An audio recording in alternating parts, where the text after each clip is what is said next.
welcome into the MPW Digital Postgame Show presented by DeadSoxy. I'm Neal McCready. That's Chase Parham. Ole Miss beats Mississippi State 17-7 tonight in the Egg Bowl in Starkville.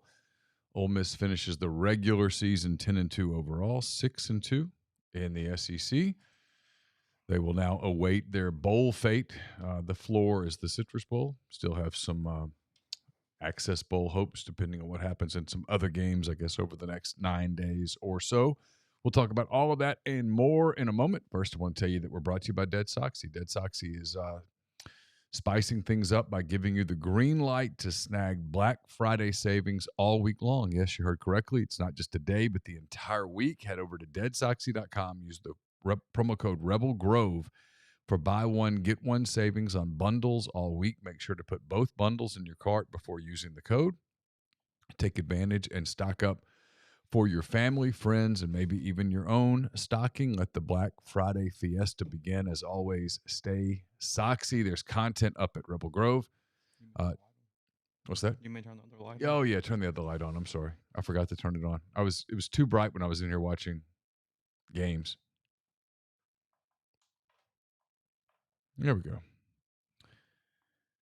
Content up. Chase has his observations up. I have my post-game column up. My post-game column presented by Whitney McNutt of Tommy Morgan Incorporated Realtors. If you're searching for residential or commercial properties in Oxford or Tupelo, contact Whitney for amazing professional service and support. Contact Whitney at tmhomes.com or 662-567-2573. If you're in the thread and you are not a Rebel Grove subscriber, you want to read our content, you can sign up between now and Monday. Get 75% off your first year, 75% off your first year by entering the promo code RIVALS2023 at checkout. That's RIVALS2023 at checkout to get 75% off your first year's subscription. All of our content this football season has been brought to you by Twisted Tea. We'll tell you more about Twisted Tea a little later in the show. Chase? Good evening. Yes, Ole Miss finishes it off 17-7 over the Bulldogs, 10-2. Again, Ole Miss had not won 10 games in the regular season prior to the Kiffin era. Now he's done it twice in 3 years. I get that it's a little bit of a skewed stat because you've only been playing 12 regular season games for a couple decades, but still notable. Jackson Dart, now, if you want to give him credit for the FCS game, he didn't start last year. That is 18 regular season wins in 2 years. I have done a bit of math here, just kind of looking back, and that's probably the most by an Ole Miss quarterback in the modern era over a 2-year period, I would assume, because Corral wouldn't have done it, Bo wouldn't have done it, Chad wouldn't have done it, Eli didn't do it, and before that, nobody's won 10 games. So you're probably going back. Actually, Archie didn't do it. So you're going back even beyond that. And I mean, I was telling Neal, we were talking about it because Jackson Dart obviously tonight, not a very good stat line at all. 96 yards, didn't even go over 100. Struggled with some decisions, struggled with protection. They just did not protect. He's not healthy.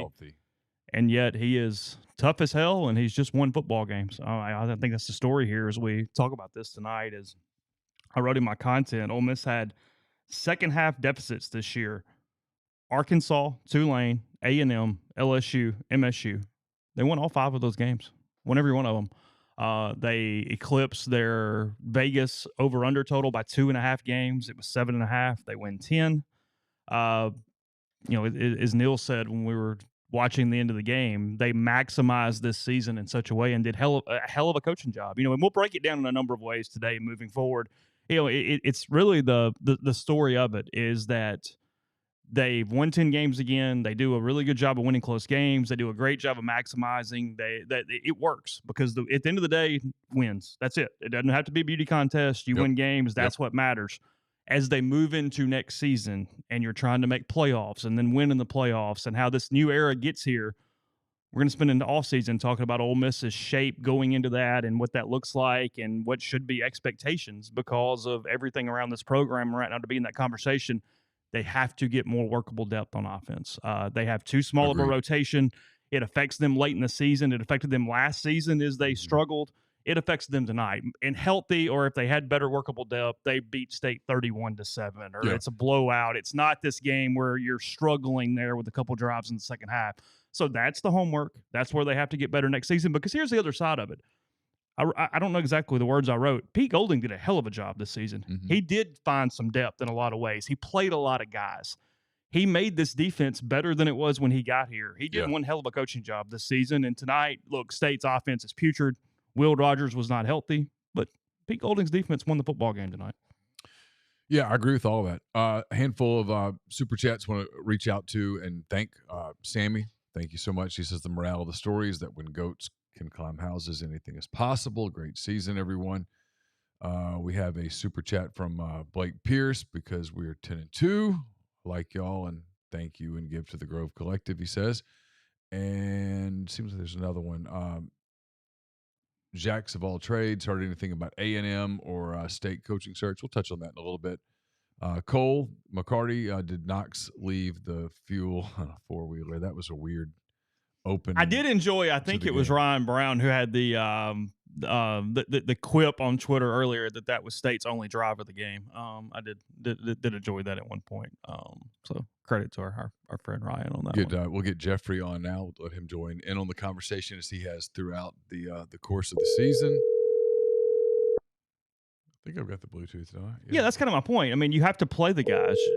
And now, look, they weren't in a lot of games where they had a lot of whatever, but you still have to trust that you can get a series here or a series there. I don't think it was actually on the podcast. Tyler might have said this on the interview that I recorded with him about Burnside and the Egg Bowl yesterday, but he was talking about how even 10 snaps in a game, because of the speed and the difference, is better than 15 practices because you're just getting a taste in such a different way. And Ole Miss has not done a very good job offensively to get those guys those snaps. Yeah, I mean, look, they play a small roster offensively, and when you have a couple of injuries, it gets magnified at the end. Jeffrey, how are you? I'm well, gentlemen. How are yourselves? Aaliyah sounds happy. She's going through her Twitter right now, I guess, and she's watching videos, I guess. Okay. Are there kerfuffles and celebrations going on the Twitter machine? Yeah, everyone seems to be, whatever the Ole Miss football Twitter account video they put out, everyone seems to be loving that. Okay. But I don't know. I mean, like when you think about the game, we talked about it last week. If Ole Miss was going to be without both tackles, and we knew they were going to be without one of them, and we found out that they were out with both of them, it was going to be a gross game. It was going to be a slog. It was going to be a struggle. Kind of what we saw. And then, like, if you look at all the numbers, what's striking to me is literally how similar the game was. And this was just one of those games that, man, it really came down to like 4 plays. The 2 missed field goals, the touchdown shot play, and then Ole Miss made their field goal. And, we're sitting here with a 17-7 winner rather than, a really, really uncomfortable night. But, them boys in Vegas are good, aren't they? Ole Miss -10. Man, and them boys are Vegas. They're good. Like them buildings aren't built on credit, guys. That's No, they have stayed in business remarkably long. But I mean, like, that was kind of the other thing. It's, all the money was coming in on Ole Miss, and they didn't move the number. So, I think what it really shows is Ole Miss probably won tonight because they had the better coach. Oh, interesting. I mean, look, Chase said this. He's right. They maximized the roster. I mean, they maximized this team. Yep. This team, if you played this season, I don't know, 100 times on a computer simulation, you might get 1 or 2 where they win 11, but you'd get a whole bunch where they won 8, 9, 7. 10 was the ceiling, and they reached it. I mean, that's an accomplishment. Maybe if you ran the simulation 10,000 times, you get 1 at 11. Yeah, sure. I don't know, man. Like when I think back to this season, every coin flip they won, and their 2 losses were against teams that they could have played. I know this. They could have played Georgia 10,000 times on that night, and they were going to go 0-10,000. Yeah, I mean, if you're doing this 11-1 one-time simulation, it's that everything went like it did, and you had a halftime lead against Alabama, and shit happened. Okay, yeah. Sure. Yeah, to me the 11-1 is you found a way to win that Alabama game. Maybe that kick before the half goes in. Maybe there's like a tip ball that either winds up in your hands or to me, like, that's the only way this team goes 11-1, because I just think by and large that was just an outstanding coaching job by all parties, and I give Kiffin credit. I guess it was probably obvious to everyone that they had to make a change on the defensive side, but there was scuttlebutt behind the scenes that Pete Golding, like, you'd be his soft landing spot, but hey, if he can't do it with Alabama players, how's he going to do it at Ole Miss? Well, from where I'm sitting, that looks to be a pretty damn good hire. Yeah, it was a remarkably good hire. I don't think they go 10-2 without Pete. He's schematically excellent, and he did a nice job with rotation, did a nice job getting guys in games, getting them comfortable, finding ways to make things happen. Look, Ole Miss ended up being a solid SEC defense with no linebacker to speak of. I mean, Ashanti Sistrunk played above his head. They got a couple plays out of Perkins, but nothing consistently. I mean, they did all that with no linebacker play. Is there a pro on that defense? Boy. I don't know. Let me phrase it this way. Is there a draft pick? Let me phrase it that way, because if you told me somebody could swipe Pegues late. If you told me Pegues got drafted 4th, 5th round, I might buy it. If you told me that Cedric Johnson finds a role on an NFL team, I'd probably buy it, but he's not getting drafted. But your point stands. Yeah, but your point stands. I mean, we can talk about Perkins, but there's a lot left to see there. I mean, he's got all the potential in the world, but he's got to make the big jump. He was not a consistent contributor this year. How would you rate Kiffin, Drinkwitz, and Saban for SEC Coach of the Year 1, 2, 3?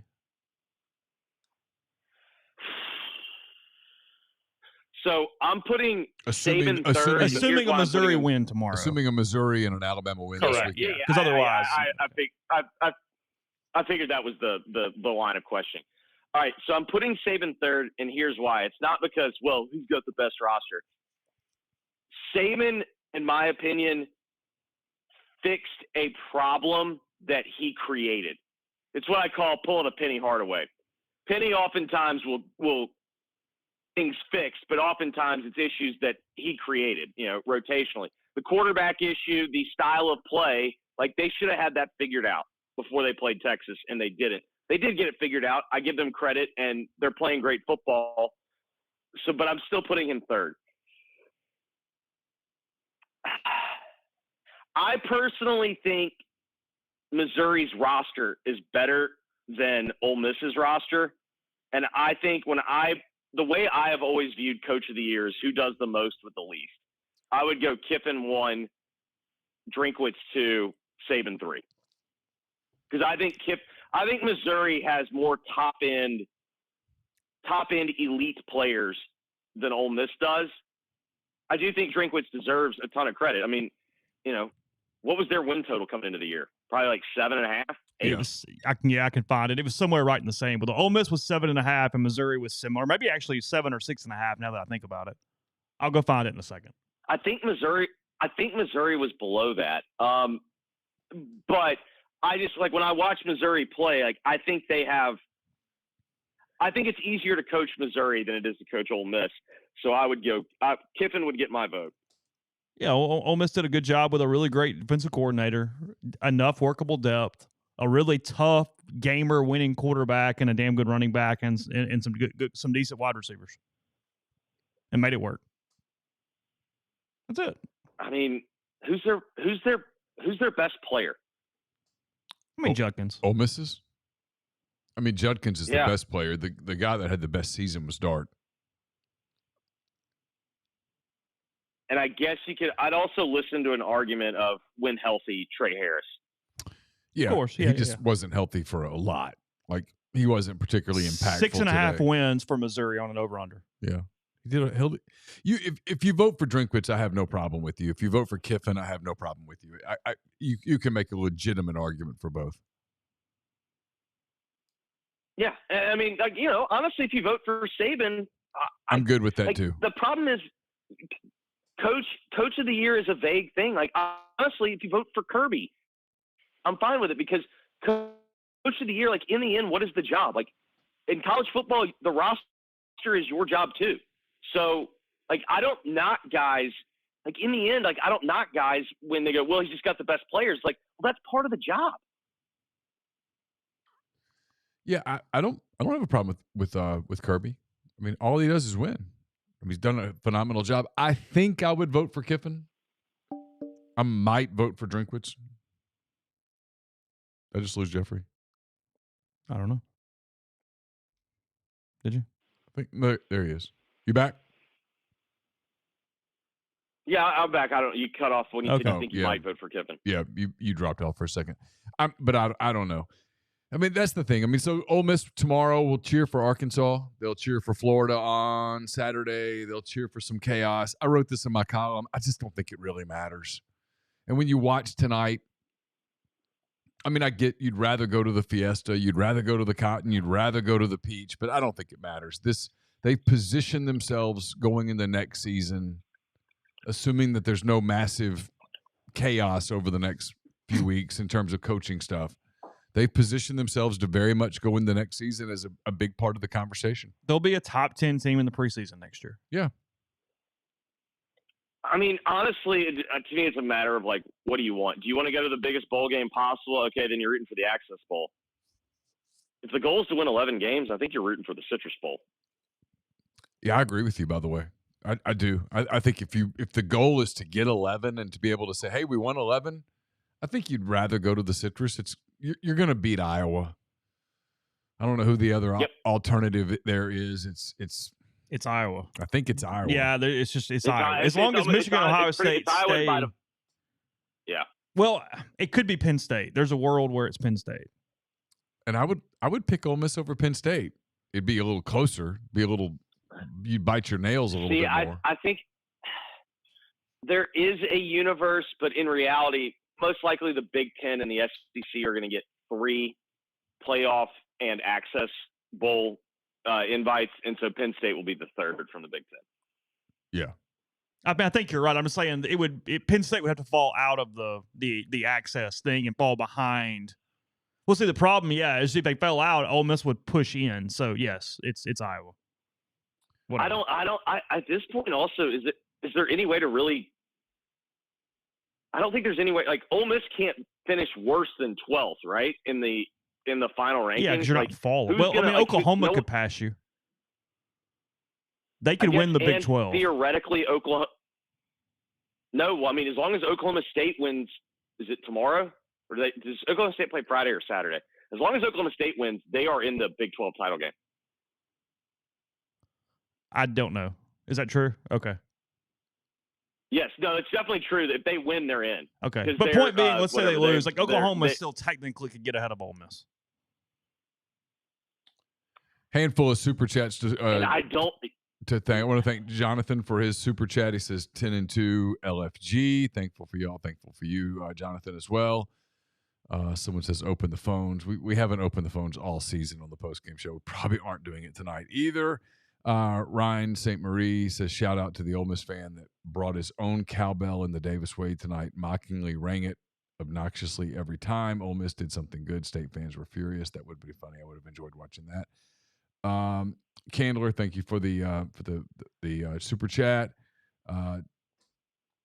WGP says, I love the show and everything you guys do. Let's play a bowl against the team we can get that 11th win. Next year, looking at the schedule, what are the expectations for total wins? If our schedule is our schedule more manageable next year? He asked. I haven't seen the way that it. Well, you drop Alabama and Auburn, and they Vanderbilt. But you still have Georgia. And you pick up South Carolina, Florida, and Kentucky. Yeah, honestly, like, I think it's kind of a wash. But, I mean, the other problem is, I don't know. Like, and you pick up Oklahoma. Like, to me, like, we've seen – it's so hard to sit there and make – it used to be a lot easier to see how a team ended a year and have confidence of what the roster would look like next year.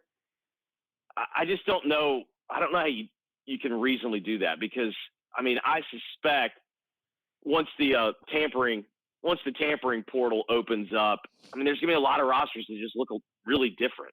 Yeah, of course. I mean, 100%. Portal opens December 4th, by the way, for anyone keeping score. Yep. Of that. By the way, changing sports for just 5 seconds. NC State leading Vanderbilt by 14. In Vegas, NC State is Ole Miss's next opponent. How about They're at the Pavilion How about on my Tuesday beautiful night. boy?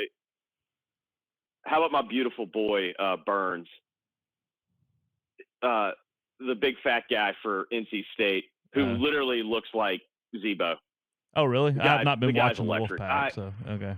Man, do I love a there he basketball is. player. It's one of my favorite things in the world. Oh wow.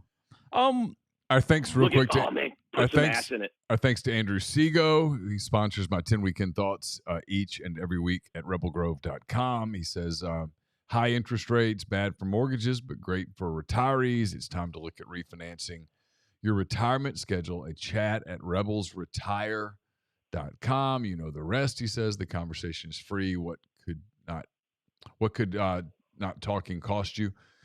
Also, our thanks to Michael for his super chat. Thank y'all for making my days and weeks better listening to your content. Thank you, Michael. Appreciate that.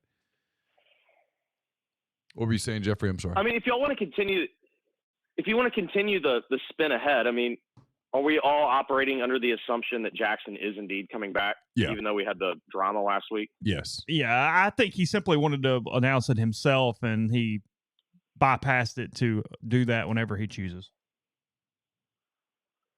So, I mean, going into the year, I mean, most around Georgia believe that Beck will be back because potentially he could be the number one pick the next year if he has like another great year. Yeah. Because the next crop of quarterbacks isn't like great, and this is a pretty good one.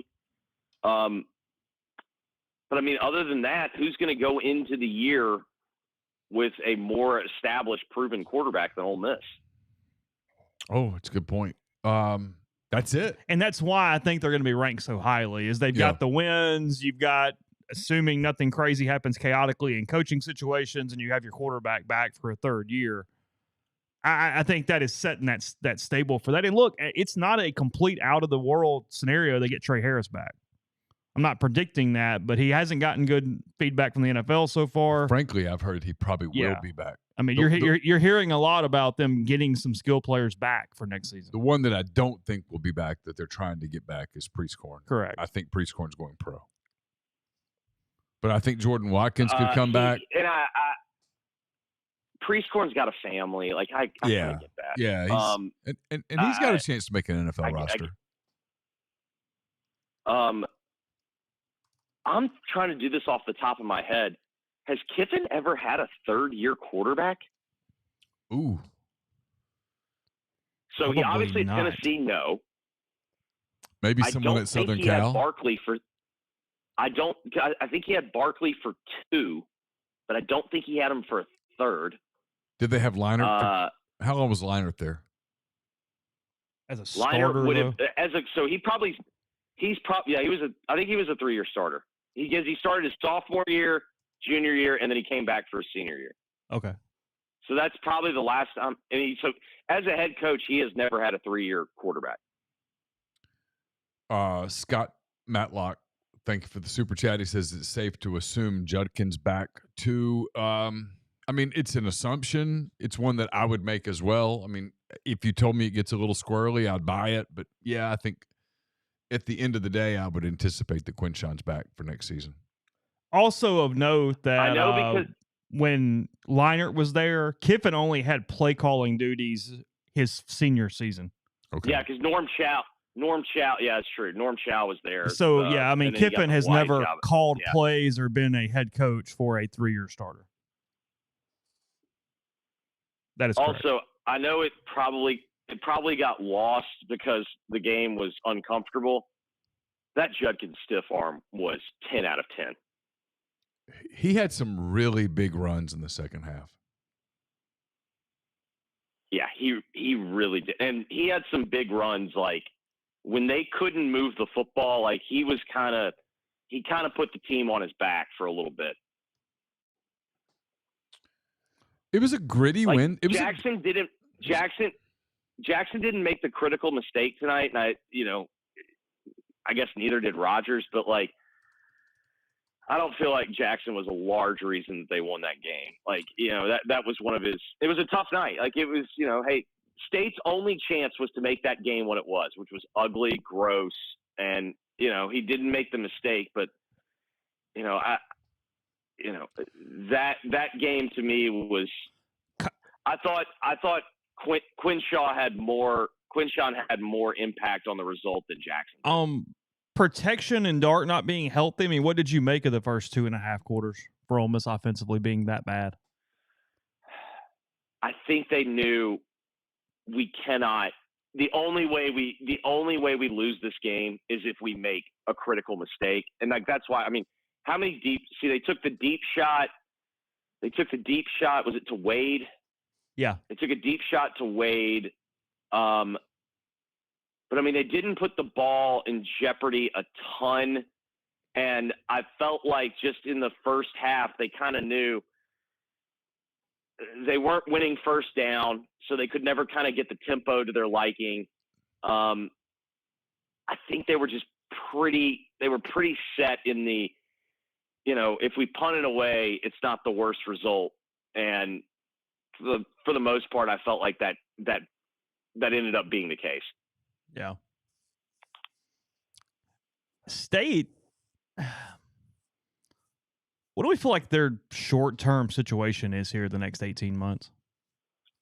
Who are they hiring? I don't know. Well, yeah. They act like they have the dude, right? Question, right? I mean, they're acting coy like it's done. I mean, if they have the dude, I honestly, and Neal, you're digging on this more than I am. If they have the dude, I'm making the assumption that it's Levy. If you told me they have a guy, I would tell you today that it's Levy. I have not spent any time on it. I spent an hour today on a different thing, had nothing to do with State. I would assume if you told me that they've got their guy hired that it's Jeff Levy. But I don't know. I don't think it's Chadwell. I'm watching the A&M thing with some interest because there's just rumors everywhere, but I don't know. I mean, you know what I think about that job? I just think that job's really hard. If you don't have any more NIL than they've got, I just have questions about whether you can do it. I think the other problem with projecting their next 18 months is I presume whoever they bring in, I mean, I'm talking like 30 to 35, 40 guys in the transfer portal. Like I just assume whatever their roster looks like next year, it's going to be nothing like it is right now. Yeah, the portal's just so expensive, though. They don't have the money to do that in the portal unless they're at the bottom of the portal, at which point I don't really know that you're changing your roster. No, I didn't say they're changing it for the better. But yeah. You know what I mean? Like, but I assume that it's just going to be completely remade. Like, I just have no idea what it's going to look like. Handful of super chats. I want to recognize Ethan Helms says, going forward, should all Ole Miss fans take their own cowbells to Starkville? State fans would complain, which could start talks of removing them altogether. They don't ring responsibly as it is. They do not ring responsibly. Michael Mosley, I think. I mean, I actually think that's a fair point. I think the only way to actually do something about it is like literally just to give them a taste of their own medicine. It's a good point. Michael, thanks for the super chat. He says Lane is in uncharted waters in his own profession. Thankful that he's in Oxford. Love you guys and the work you do. Thank you, Michael, for the kind words. Blake super chatted us because we're doing this on Thanksgiving. Let's see. Tyler, thank you for the super chat. Really appreciate it. Tyler Jordan, thank you. First super chat. Really appreciate you. Brent Davis says, any info on the Bentley injury? I don't. It looks like he just got the wind knocked out of him. Yeah, it looked stomach, chest, something torso related. Probably all right. Oh, that looks like cracked ribs to me. Oh, well. Yeah. If you told me that he cracked a rib or broke, because he was in a lot of pain. I've seen that look before. That looked like cracked ribs to me. Listen, these guys, I mean, I know there's going to be a narrative because I've been on this beat long enough to know there's going to be a narrative about the importance of the 15 December practices. It's total bullshit. They'll practice. They'll get ready for a bowl. They'll get ready for a bowl game. Man, they're not going to have some physical December to find out what the young guys have. That's just that. This is a beat up team that's going to take some time and heal. They're gonna spend time healing, recruiting, and tampering over the next couple of weeks. Legal tampering. Yeah. What do we call it now? Pre-portaling. Pre-portaling is the term. Yes. Pre-portaling is the term. Well, no. What did Lane say? Everybody's pre-portal. Yeah. No, it's my favorite. It's my favorite NBA. It's my favorite NBA term. Legal tampering. It's like by definition, tampering is illegal. So like how like that makes no sense.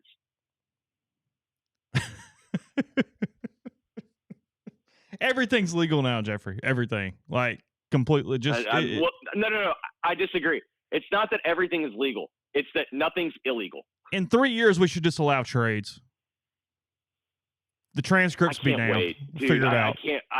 I can't wait. I can't wait. Like Duke trades. Duke trades for 2 players and maybe some NIL. Like that's the other thing. I can't wait for trades to include like a donation to the NIL collective, someone else's NIL collective. Oh yeah. Cash considerations and a player to be named later. Yeah. Yep. Did you have a good Thanksgiving? We did. We had Josephine was a little fussy. Aaliyah was under a lot of stress because she was trying to put her down for a nap at one point, and Josephine was having none of it. Obviously, the dogs were electric today. Also, my middle brother Blair added a dog to the mix.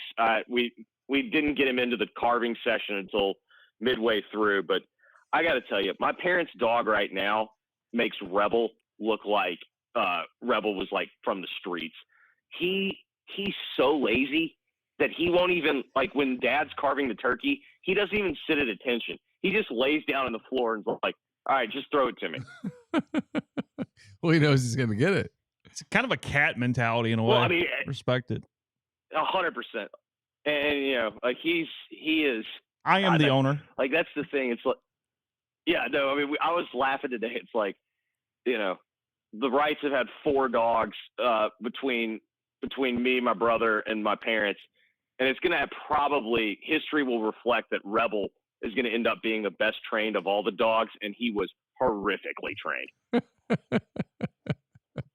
Looked like a lighthearted moment. I saw a couple mentions in the stream. Lane finished his press conference, made a joke to Sokolov about the year that they've had, and handed him his visor from the game really? tonight. Yes, so there you go. Appeared to be some semblance of an olive branch there. It's the irony for the year is I think he actually likes John a good bit. Well, he does like John. Yeah. No, I agree with Neal's take when Neal had John on. Was that before the Auburn game? Yeah. When you interviewed him? Yeah. I agree. I think in the end, I think Lane kind of likes him. Yeah. I mean, look, not to get into all the semantics of that, but John called Ole Miss that morning and gave them hours to comment. And whether Lane got that message or not, I don't know. But if he didn't, it was a failure on the part of Ole Miss media relations. John did his job the right way that day. I mean, listen, I think John was right until people don't like this. I think John was right until he wasn't. I agree. You know what I mean? Totally. I think something changed. He wrote it too strong, but on that Monday night, I think what he wrote was essentially accurate. I know this. The agent community spent 6 weeks thinking that was done. Yeah, that's about right. I know that's true. That's about right. Yep. If you'd asked me on that Saturday night in Fayetteville, was he leaving, I would have, without a moment's hesitation, said yes. Now, I also would point out whether or not it was impulsive, whether or not it was well informed, for whatever the reason may be, I think he clearly made the right decision for himself. Oh, there's no doubt. Listen, as of today, the Ole Miss job's a better job than the Auburn job. I mean, it has more NIL. Yeah. Historically, it's not a better job, but today, it's a better job. I mean, I completely agree. And, like, in the end, you know, Lane's not going to have to sit there. If they have a year like last year, like on the reset year where you go 8-4 and maybe like you stumble down the stretch, whatnot, like his job's really never in jeopardy. No, if you set the stage to where 8-4 is a reset year, you've changed everything. Mm-hmm. Everything. Look, we've all covered Ole Miss seasons where 8-4 was like the, hey, you do that and you had the pinnacle year. I mean, think about it. Think about this. The fan base was about as pissed as I've seen them at a coach in a long time. Because, like, even at the end of the Matt Luke era, it wasn't even necessarily they were pissed. It's just they just didn't care. Like, they didn't even have the energy to get pissed. Like, they were really pissed at Lane. And at no point, like, was his job in jeopardy. All it meant was he got an even bigger raise. Like, it's tough to find a job that's going to pay you like this one does. And, you know, you're still going to get praised for 10-2, like to the point in which, like, look at how happy everyone is. Well, I mean, and it's look, a pretty I think damn good year. I think I'm right. Since integration, it's the best season in Ole Miss football. Period. It's continuing that conversation from Thursday. It is 10-2. Looking at who they beat, who they lost to, and the number of wins, it's the best season in the modern era. And I also think, you know what? I think for the most part, I think it's also going to put to bed. I know that it was a smaller group and it was shrinking and shrinking and shrinking. I think it's also going to put into context, like, there's still the people that, like, hold on to, like, that Freeze did some amazing job. It's going to really put into context, like, yeah, he did a good job, but he didn't do, like, he was not the miracle worker that he was proclaiming himself to be. No, Lane's a better coach. Period. 100%. As a staff. Yeah, Lane's a better coach. I mean, look, in the last 3 years, they're 28-10. They've won 10 games twice. Yeah. They were 8-1 in the season that they didn't win 10 games. You can talk about the collapse or whatever, but they've been hyper competitive 3 years in a row. Freeze can't say that. I mean, the only team he hasn't beat right now is Bama. Yeah. In the West. I know divisions don't matter. That's it. He hadn't beaten Bama. All right. Yeah, that's it. I mean, obviously he hasn't been able to get over the Saban thing, but other than that, I mean, he's kind of checked every box. Again, before the season, is there any? I mean, I do this, but before the season, if I'd offered 100 Ole Miss fans door number one this season, would you have? How many of them would have even said, "No, I want to see what's behind door number 2"? Like 2, 3, maybe. I mean, I just have no idea, like, how many people are, like, that insane, like, that truly believe, like, they could win a national championship every year. It feels like the most you could say is 5. Yeah, it's the dude. What was that game? And like, I'm reaching. What was the Howie Mandel game where you had the Deal or No Deal? Deal or No Deal. Thank you. I mean, you got 500. That's where we met. That's where we met Meghan Markle. Yeah, you got $500,000 in your suitcase and you know it. How many people are like, okay, there's a chance that the next case is $1 or it's $1 million. How many people are like, you know what? I'll roll the dice there. No, let's live a little. You take your $500,000 and walk. I mean, anybody with sanity takes. Well, I don't know, Neal. How much money did you come into those doors with? Less than that. You came in with 0. Even if you leave with 1, you're still leaving with $1 more than you had. But at that moment, you got $500,000 in your pocket. You walk, and so 10 and 2. Here's how I think about it. Here's how I think about it. How many coaches how many coaches in college football would you trade right now for Lane Kiffin? I think there's clearly only two. I mean, Kirby. Yep. And maybe the cat at Oregon. I would listen to an argument that Kirby maximizes Georgia unlike he maximizes any other job. Yeah, I would listen to that argument. I don't know that if you put Kirby at North Carolina that they're a national power. I don't do with him what I do with Saban, where I go, just drop him on Pluto and he'll figure it out. Correct. I agree. Saban wins anywhere. You could put Saban. I agree. You could put Saban at Arizona State. Give him 5 years, and they're a national power. Yes, I agree with that. I'm not sure if I feel the same way about Kirby. I'm willing to accept that I'm wrong. Like, I'm not changing the conversation. I just noticed on Twitter that our favorite former Memphian, Dan Wilkin, is very frustrated by Ole Miss winning a game tonight. He's back on the Twitter machine. What do you say? It seems crazy to think this Egg Bowl between a fake good team and an objectively bad team has any impact on the college football playoff, but Georgia and Alabama might need Ole Miss to be considered a good win. Bless his heart. He's very frustrated still. It's a tough day. Did he spend the day with his wife and children? I don't know what he did today. No, he didn't, did he? Because he doesn't have. No, he probably did he spend the day worrying about COVID again? Probably. He was still masked up. I wonder how Dan did his turkey today. He's very angry. He probably had a vegetarian turkey. He had one of those. He had a tofu. He smoked some tofu on his. He probably doesn't do a big green egg. Those are not climate environmentally sound. Yeah, they're really not friendly to the climate. That's always what I've always just felt like with Dan. It's like, hey, buddy, like, go get some friends, like real people. Like, you feel like most of his social interaction is on the internet? No, I think all of his social interaction is the internet. It's a tough day. It's a tough day for Dan. Well, and it's also a tough day. It's also a tough day because, there is, like, I know everyone wants to make fun of Penny, but y'all should lock arms. Like, he's very embedded in the Penny can't get it done in Memphis, and Memphis looks pretty damn good this year. Memphis looked really good today. Beat Arkansas tonight. They look really good doing it too.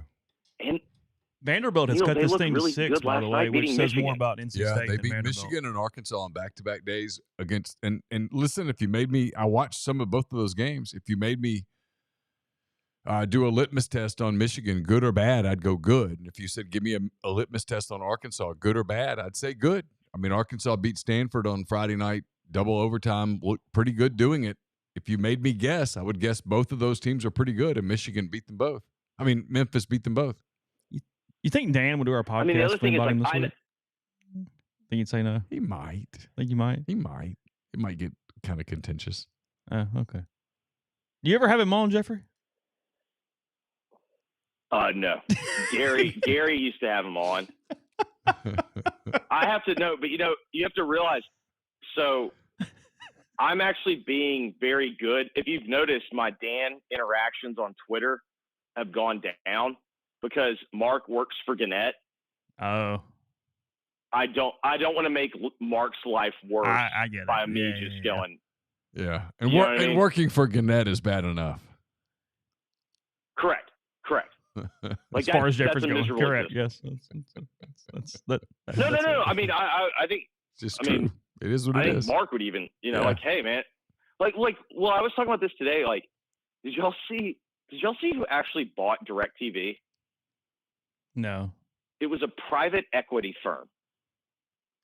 Has a private equity firm ever bought something and you thought, you know what, that product got better? I mean, I'm sure there's an example, but sure, off the top of my head, I'll go with you.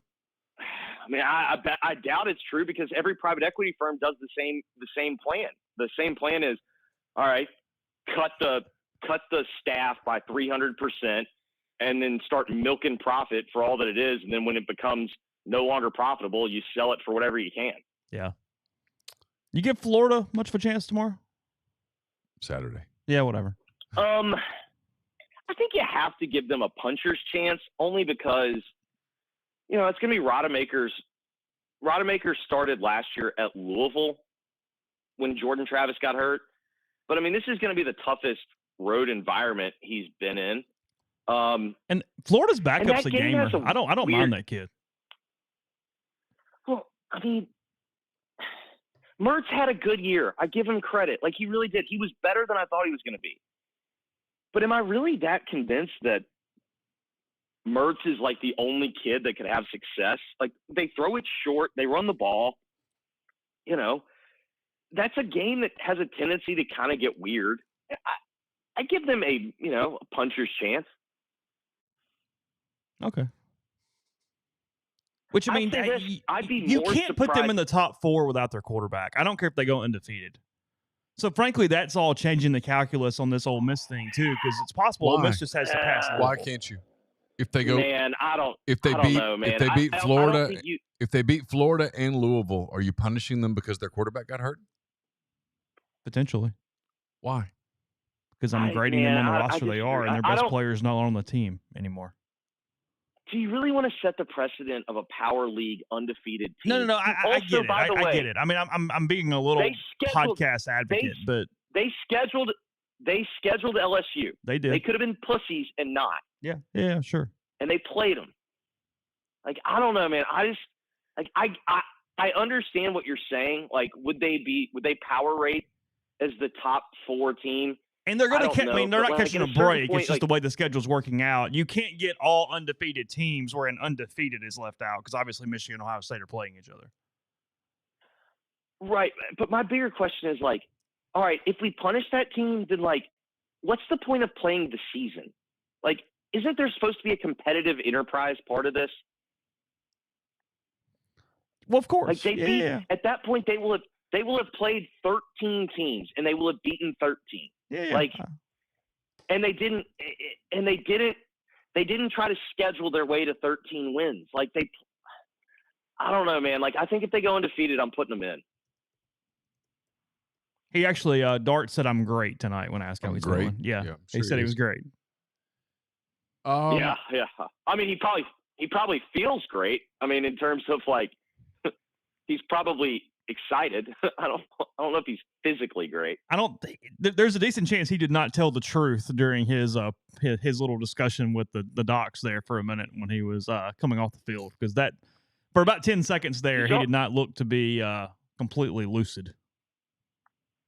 Did y'all have the same reaction I did, which is, how the hell is he back in there? He's just gritty. He's tough as nails. That's who he is. You've got to damn near kill him. Like, it just.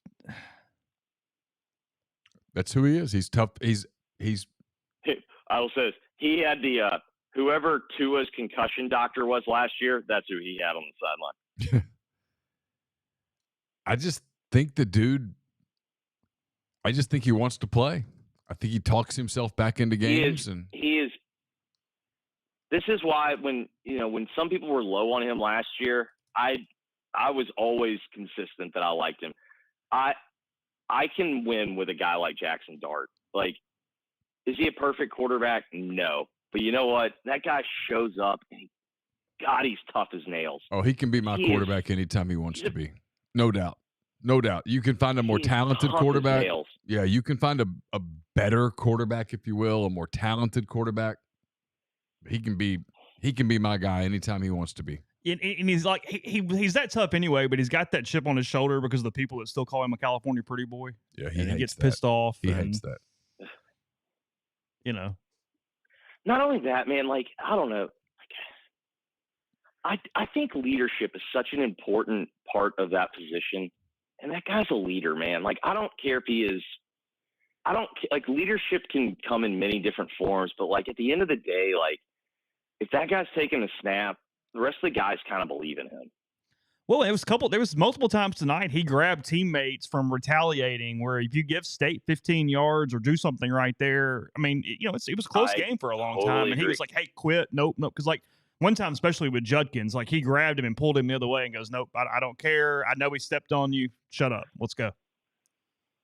And he waited until they got that last first down, and then that's when he gave it to them.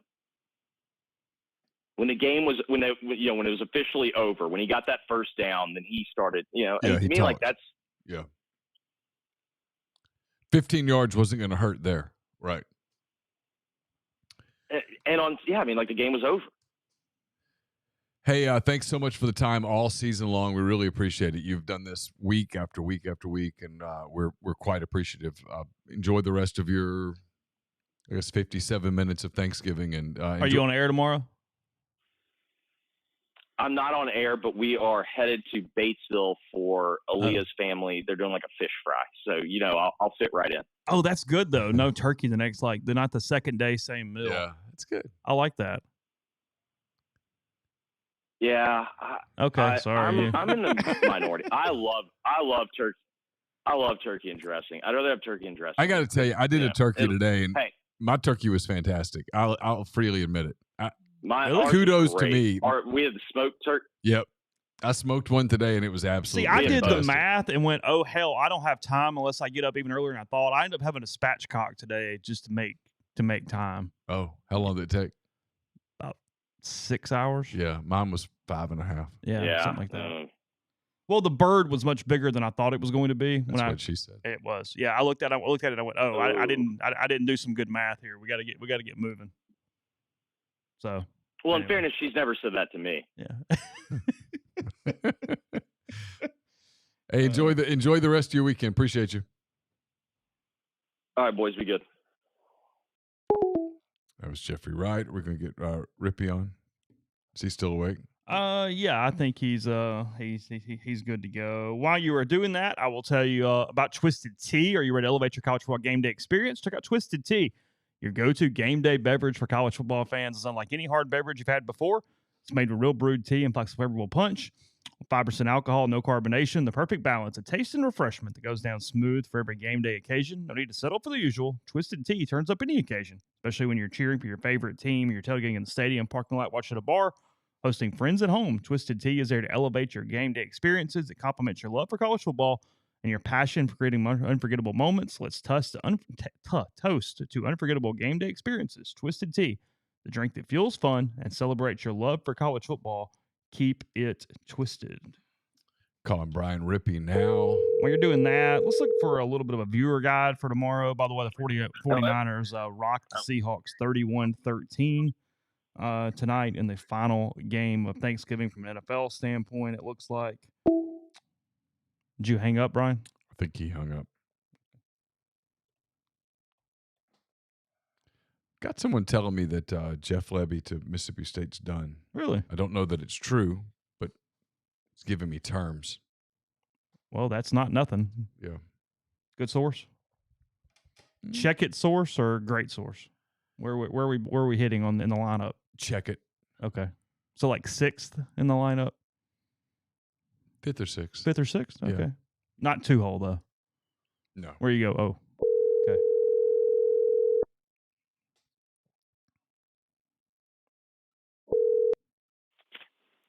Hey, sorry. I screwed that one up. Oh, you're good. I figured you didn't. You heard us talking and you're like, I'm hanging up now.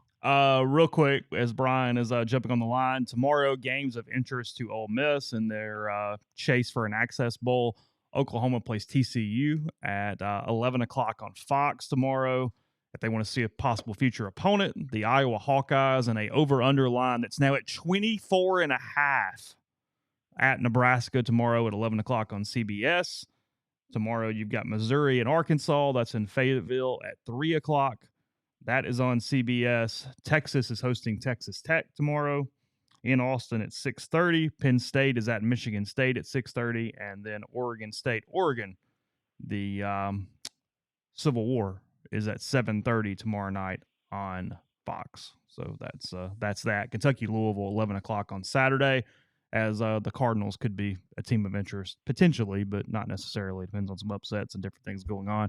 Brian, Jeffrey made the reference there. I won't make you get into private equities and why they are great things as you move forward in your day job. Yeah, I took great offense to that, and then I kind of did the whole whatever that GIF is where you shake your head and then you nod your head. You're like, damn, you nailed it. You described my job in about 8 words. Did you think Ole Miss was actually in danger at any point tonight? I did. I thought when they got down 7-3 and after Mississippi State had scored the touchdown, just because they really hadn't shown they could have moved the ball consistently offensively. I mean, you guys have watched Egg Bowls, particularly over there, get weird for years. I did. Once they got down 7-3, I thought, oh, man, this is a 3-and-out or a turnover away from getting really strange. But to their credit, they went right down the field and scored. And then after they got up 10-7, I figured they would handle that game. But, man, what a root canal that was. You wrote the profile, you know Jackson Dart, his family a little bit. I mentioned it early on. I think Modern Era has the most wins of any starting quarterback at Ole Miss in a 2-year period. I need to check Jake Gibbs in 69 and 70 as maybe a challenge to that, but you get the point. Not 69 and 70, that'd be Archie's years. But anyway, you get the point of what I'm saying. What do you just sort of make of Jackson Dart's toughness, his season, just him in general at this point, 2 years into his tenure as almost a starting quarterback? I think it's the same things you guys were saying earlier. I mean, he's an imperfect college quarterback, but he's an experienced college quarterback. I think he's a good one as well. And I think the intangibles and the leadership aspect has really made an impact on this program and this team. And, you know, if he does end up coming back next year and you have a third-year quarterback with a couple weapons back on offense, I think Ole Miss is in a really good spot. But I think he's been really invaluable to Ole Miss in ways that maybe are a little bit harder to measure than some other quarterbacks in other eras. But, man, if tonight was any indication, that was a beat-up kid trying to give you everything he had left in the tank was the takeaway I had. You still think he's back next year? Yes. I do. Yes, 100%. I don't think anything has changed. I don't think the way that played out last week changed anything. I mean, I think maybe it was the way the decision was presented and who presented it, but I don't think it's changed anything. Yeah, agreed. That's very fair. As of Thursday night, he's back. Okay. I mean, how could you? When we talked about this in August, but you know, you talk about what Ole Miss has behind him quarterback wise, but how do you push? Whether it's push out or him leaving on his own, and I'm not insinuating one or the other, but I mean, how do you not run it back with a kid that just took you to 10-2 for the second time in 3 years? I get it; he wasn't around for the first one, but again, how do you push him out? You can't. They tried. Look, they were just trying to motivate him. Okay. I mean, maybe. I don't know. Yeah, maybe. We'll call it that. I mean, it worked. Sure. It worked. He didn't go tucked between his legs. Go ahead. I don't even. Go ahead. I don't know how much I really want to go there. It's the one story I'd love to know the total truth about. I mean, like yesterday was the 60th anniversary of the Kennedy assassination. Yeah. There's lots of talk about, wouldn't you love to just know for a fact, like what happened? And it's like, yes, absolutely. I'm not comparing this to that because it's kind of different, but if you told me I could know one thing on this Ole Miss football team from this season, the one thing I'd really love to know is when you brought in Spencer Sanders, why? Because it wasn't to be an insurance policy. You were trying to keep him from Auburn. Okay, fair enough. It's either that or you expected him to be your quarterback. I'm going to run Jackson Dart like crazy, and it's worth it to have a capable backup. You don't buy it at all? No, not at all. Not. Do you, Brian? I don't buy that either. No, it doesn't make sense because why is Spencer saying yes to that? He doesn't. And why is that insurance policy so expensive? Right. You pay somebody $500,000 to be your backup quarterback? I've never bought that. And I don't either. I get it. We could go down the rabbit hole with that. But the one thing I will say throughout all of that, and when you look at this now through 2 complete years, you know, when we did the story in 2022 last year in August, it's resonated a lot and has rang true a lot in the sense that there was a lot of misconceptions about Jackson Dart. I mean, in a day and age where you can piss off starters and non-starters and have them hit the portal for far, you know, less significant reasons, he stuck around at Ole Miss and he didn't really flinch when they brought in 2 more quarterbacks. And I think that kind of plays into the whole misconception of, you know, maybe him and what he is going to USC and all that. He was just a kid that got in a really bad situation at USC despite being able to play early and just wanted to find some stability. And he kind of had to create his own stability at Ole Miss. And I feel like he finally found that this year. And I think he'll really relish that going into next year, which is why my answer was I don't think anything has changed. I think he's back next year. Is he a national name all offseason? Yeah. in those conversations? Yeah. I think so. Because Ole Miss goes into next year the clear-cut number 3 team in the SEC. Not only do they go in the next year, the clear-cut third team in the SEC. I've written this a couple of times now, and I'm surprised it hasn't gained more traction. It makes me think no one's reading what I write, which is certainly understandable. Ole Miss is now 28-10 since the start of 2021. Only 2 programs in the SEC would scoff at that. Alabama and Georgia. They'd both go, big damn deal, right? The other 11 programs would say, sign me up. That's where Ole Miss is right now. They're third behind 2 dynasties. Alabama would go 28-10, so what? Georgia would go, we 38 games? You've lost 10 times? Yeah. We've lost once, champ. Everybody else would go, oh, it's pretty cool. How'd you do that? That's where Ole Miss is. They're third. And that's the importance of the Kiffin hire, is it not? When he got hired, Yes, 1 ever-changing million era of college %. football, when it goes, yeah, because what if they'd run it back with Matt Luke for another year and then hired Dave Doran for a second tenure at Ole Miss or whoever else, and they're a 7-5 program entering the 2022 season? Do you think Ole Miss? I just felt like the expanded playoff is coming. NIL transfer portal has made this the Wild Wild West. It felt like the programs behind Georgia and Alabama were all jockeying for position to kind of have a seat at the table at the 12-team playoff. And now that the dust is settled on that, we enter that era. Ole Miss is better positioned than any one of those teams that was kind of trying to up itself or jockey for a better position, which to me is the most important part of the Lane Kiffin hire when it happened. We talked for a long time about how when Freeze was here, he elevated Ole Miss in a place, and you went, oh, wow, they're doing this. They've won 18 games in 2 years, and they haven't even really been that efficient doing it in a lot of ways. That's like it shows, hey, there is a ceiling that's pretty high if you're really operating effectively. And what Lane's done is added on to that because, yeah, whether it had been Matt finding some traction or hiring a Doran type guy or whatever you did, and you went, okay, had the COVID year, but then in 21 and then 22, you won 7 and then 8 and whatever. You go, hey, nice job. You did a good job. You kind of did what Houston did. You know what I mean?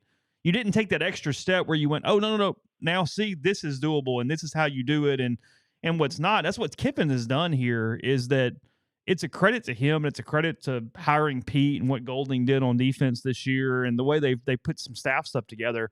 But I think it goes far wider than that. I think it helps you create those type of expectations or whatever whenever Kiffin leaves, whether it be in 4 days or 40 years.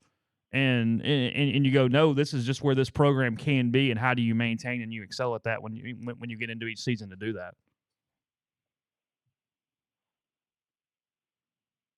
They've won 10 games 2 out of 3 years.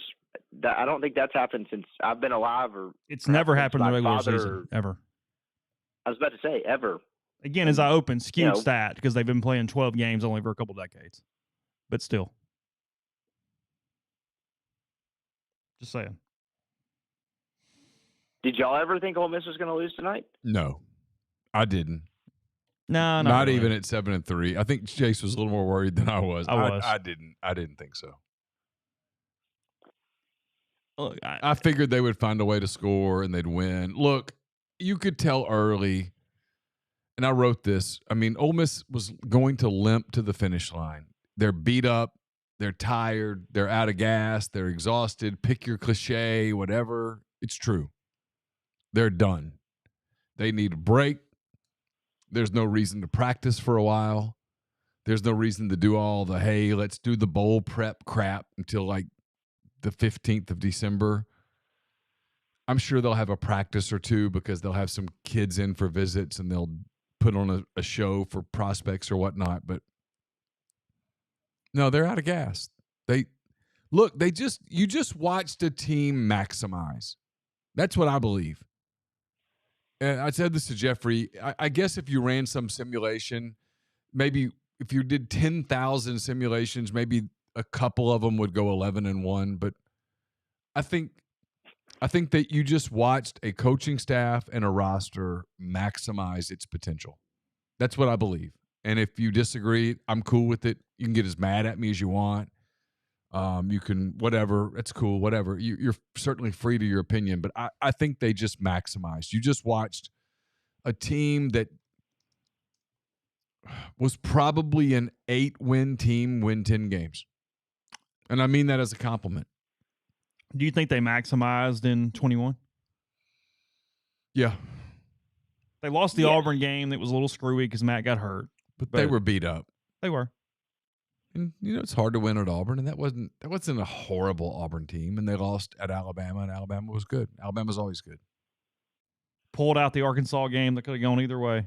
Yeah, and pulled ball out and air. Well, the and Tennessee game, ball and air. 2 games in a row. Yeah. And then last season, everything else was kind of a work.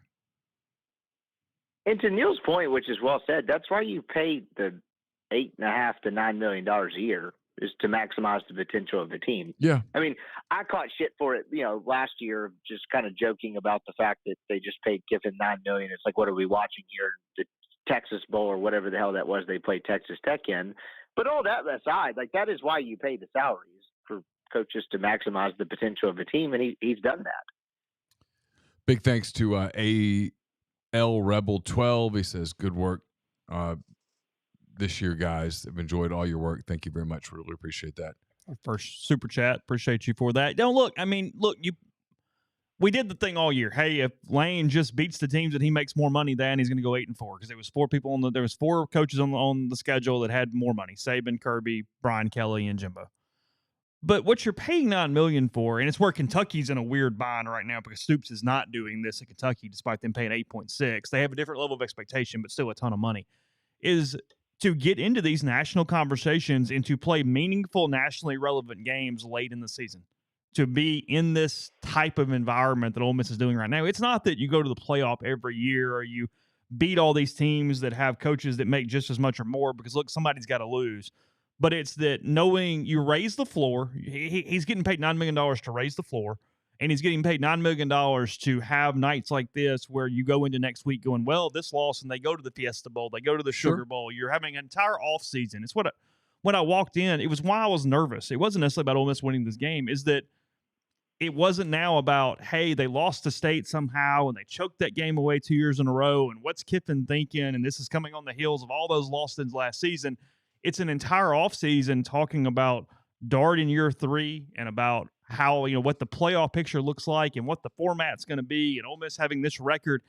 It changes it not just during the season, it changes it for 365, where Ole Miss is in a completely different light as a college football program, which frankly changes your entire athletic program for 365. And let them get Priest Gordon and Harris back next year. Not saying either one of those will happen or both, but man, you're all of a sudden talking about, what's at your least take an on offense Caden? that's kind of raised I the think line. Harris has a really good chance of coming back. What's your take on Caden? I think Caden has a better chance than Harris of coming back. Oh, wow. That's surprising to me. Just give him a full season. He's an older guy. He's a wife and kid, soon to be a second kid. Would you rather go try to make it as a 5th, 6th round draft pick, or would you rather take a year's worth of NIL money and get a full 12-game season under your belt? It'd be a close call. I mean, if you believe in yourself and you like, hey, I want to go play pro, the earlier you get into a pro system, the better. But look, that being said, I'm just kind of talking to myself out loud. This is a new era. I've been saying this for a while, and I'm convinced that this is one of the few things that I'm getting right. I get a lot of shit wrong, pardon my language, but I think I've gotten this one right.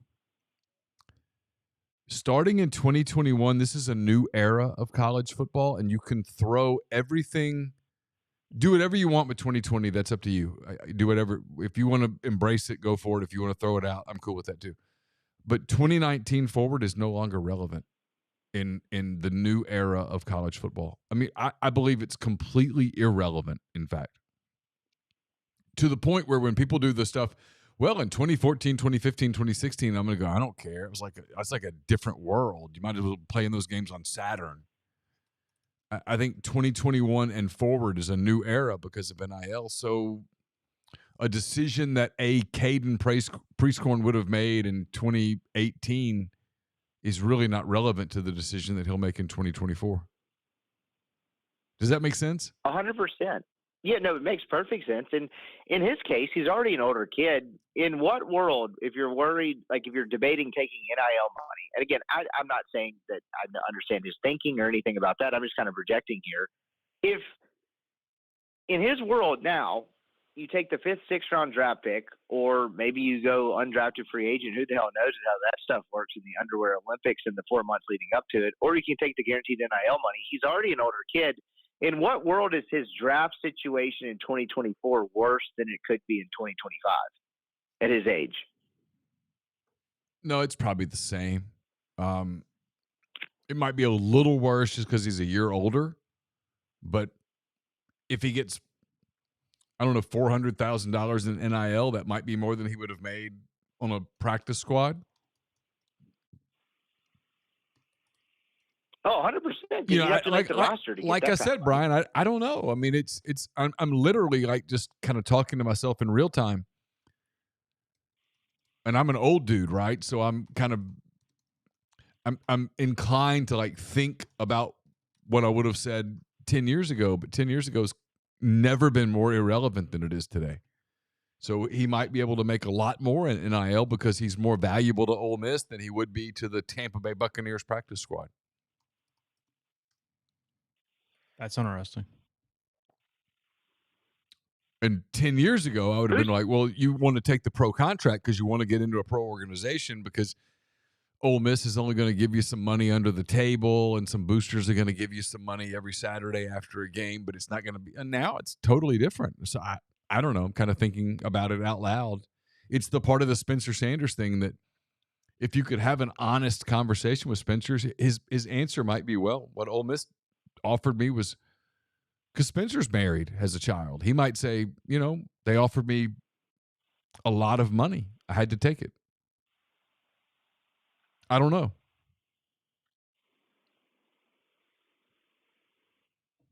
If someone offered me $500,000 to remain in college, I'd probably commit a felony to make that happen.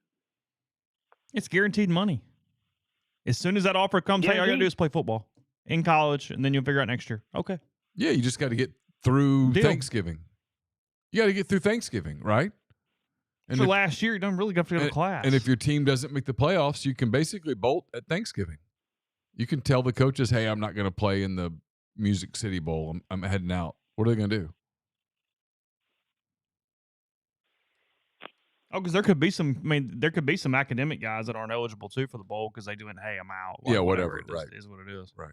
I mean, those things are just like attrition at this point. Villanova with a good win, college basketball.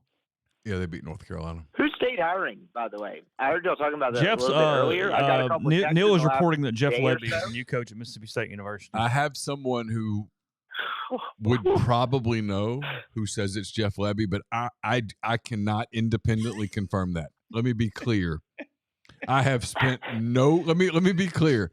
I have spent no time at all on the Mississippi State coaching search. I don't know. I don't care.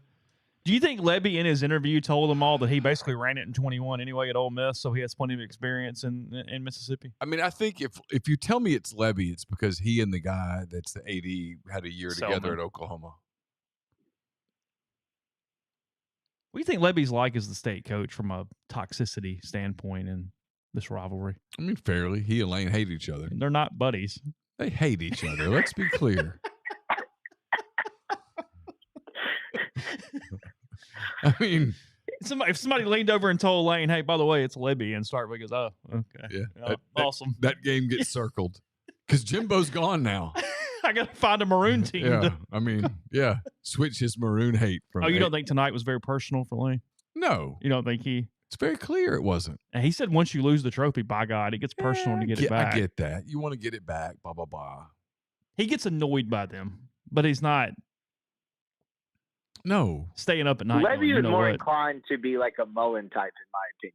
Probably not stir the pot as abrasively, but he's kind of low-key cagey and emotional in some senses. I got a text today from a friend who the three of you know, but I don't want to like put it out there just for his sake. That was basically stating that State got turned down maybe more frequently and often than they thought they would, and that quote Yes. Lebby was the best candidate available, and that might be going down like serious road as far as talks. What do y'all make of that? Is that really? I mean, I get why John Sumrall wouldn't take it. I don't know anything about the Chadwell thing, but you look at Mississippi State, this job, is that surprising to y'all at all that Lebby is the most qualified candidate according to whatever text I got? No, it doesn't surprise me at all. Coaches are asking questions. What's your NIL? Do you have a plan? What's the stability? You fired Joe Moorhead after 2 seasons. You were going to fire Mike Price. I mean, why do I keep doing that? Mike Leach. Yeah. You were going to fire Mike Leach. You fired what's his face after 10 games? More Arnett. I mean, I'm assuming that nobody put a gun to anybody's head and made them hire Zach Arnett. They fired him after 10 games. What's the job? And if you rank that job in the SEC jobs, it's 15th. South Carolina's a better job. The word in Arkansas is that they took the money that they were going to spend on buying out Sam Pittman and put it into NIL. No. Which makes the Arkansas job a better job. Exponentially a better job. Kentucky's a better job. Missouri's a better job. So, I mean, if you told me that State got turned down a bunch, I buy it.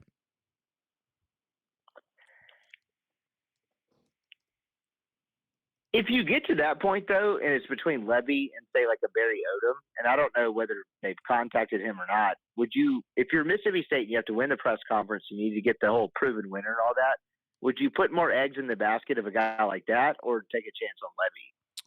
I mean, you could roll the dice on Lebby. And look, if you're Lebby, you could roll the dice on yourself. He's young. I mean, let's say, just talking out loud, that it's a 4-year, $24 million contract. Guaranteed. A failure is not ending his career. No, he'll get in any way. He'll get another gig. Yeah.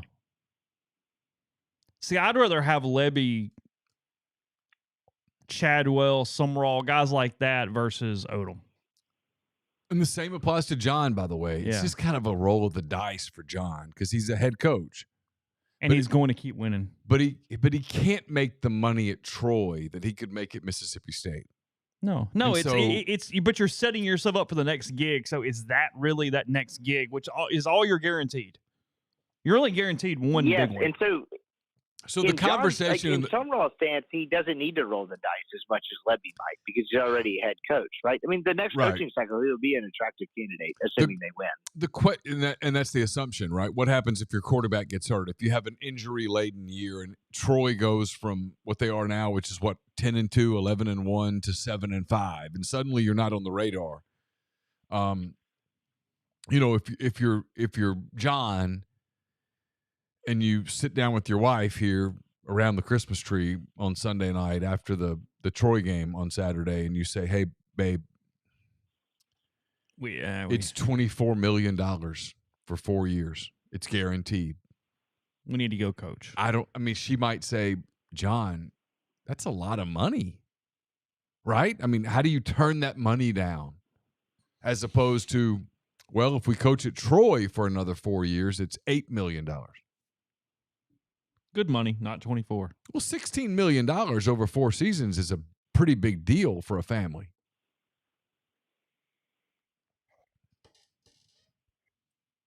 $100%.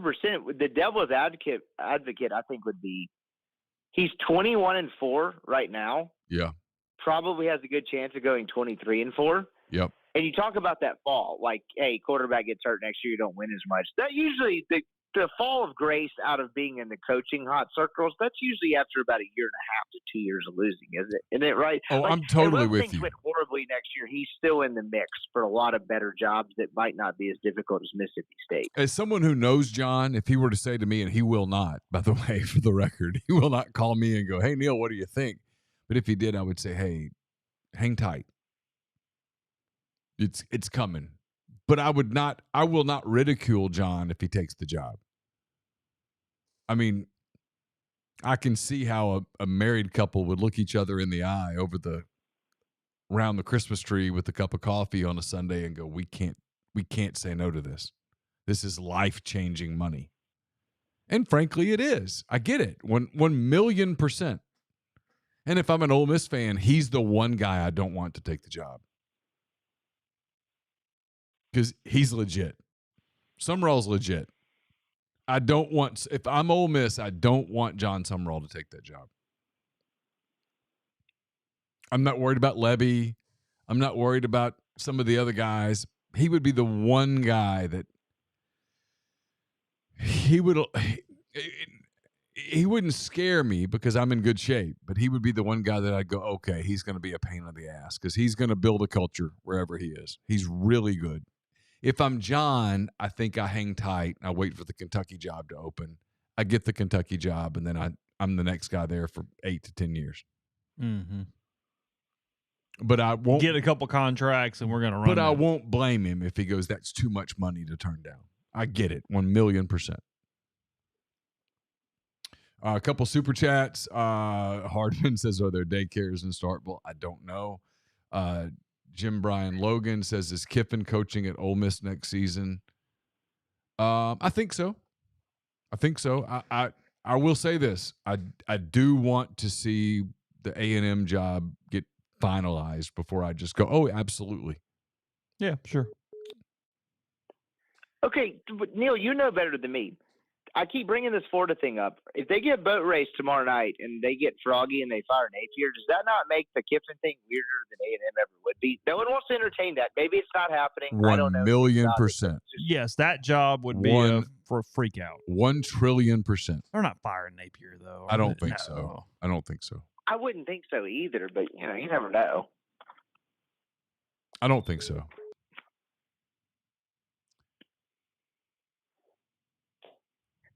But yeah, if the Florida job were open and they went after Lane Kiffin, would I think there was a problem? Sure, of course. Yeah, it's one to circle. I mean, there's no doubt about that.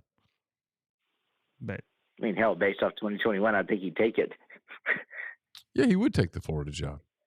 And I mean, a lot of people if would. offered. If it was offered. I mean, you do that deal with Kiffin where you do the Venn diagram, right? Of jobs that will pay at least $9 million a year. Jobs that would make him the brand. Jobs that he would take. And you get a really small, I mean, the Venn diagram gets really tight. There's not a lot. But I think Florida's probably in that mix. Sure.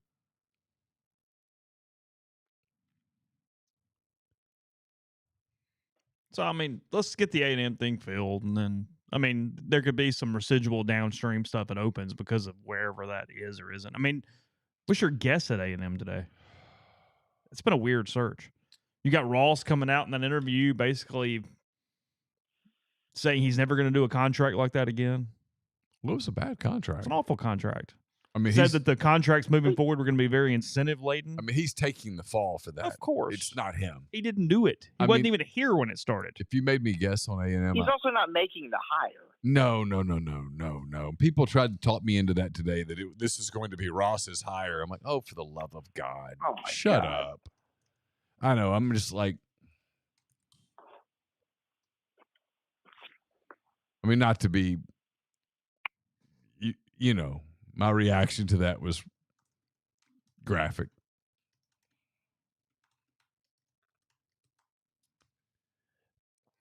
I mean, if you made me guess, I think I'd kind of sort of guess Dabo.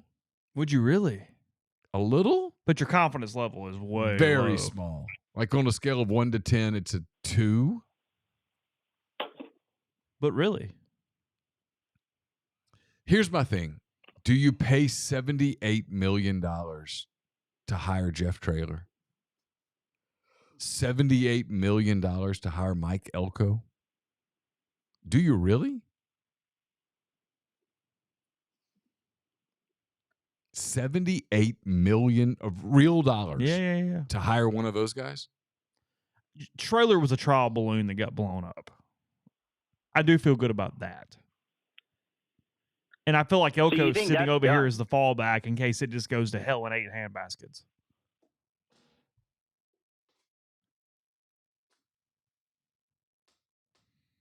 $12 fire emojis, 2%. I mean, I'd give it like 1 fire emoji and 2%.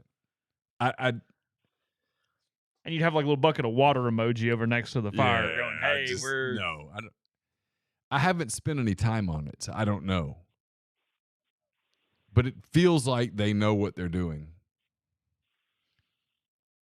And I would guess. And Dabo never outright denied it. He kind of did the whole like, oh, what's this guy actually saying when he got first asked about it? There was a little bit of like, well, it depends on what the definition of is to that. He's a little done at Clemson. He wants to be appreciated. He doesn't feel appreciated. He'll be happy walking Rivalry down in front of the band. Yo, sure. He would do all the goofy stuff. He does have a good personality for their goofy stuff. He's made a ton of money. He could make more. He's won titles. Oh, yeah. Legacy secure. So maybe it's time to go. Clemson's kind of in no man's land from a conference standpoint. Texas A&M is in one of the 2 power conferences. Look, we can all make fun of A&M all we want to, and I enjoy it, and I know you enjoy it probably as much as I do. Oh, yes. But let's not pretend that Texas A&M isn't potentially a gold mine for a coach. Oh, of course. I mean, let's just be real. And every coach thinks they're the one that's going to do what's never been done there. Of course. Still have psychopaths on the board. I get it. 1,000,000%. Psychopaths. 1,000%. But it is. And not like 8 psychopaths, hundreds of psychopaths. But you can recruit at a really high level there because they have the resources and the money to do it. You don't have to go out and beg for it. It's there. Sure. In some ways, I mean, again, a very high-ranking college football source when this NIL stuff started said there were 3 potential superpowers in college football: USC, Texas, and Texas A&M. Now, you can argue that if you want. I'm cool with it, but that's what he said. And he's someone who's pretty connected to a lot of these programs.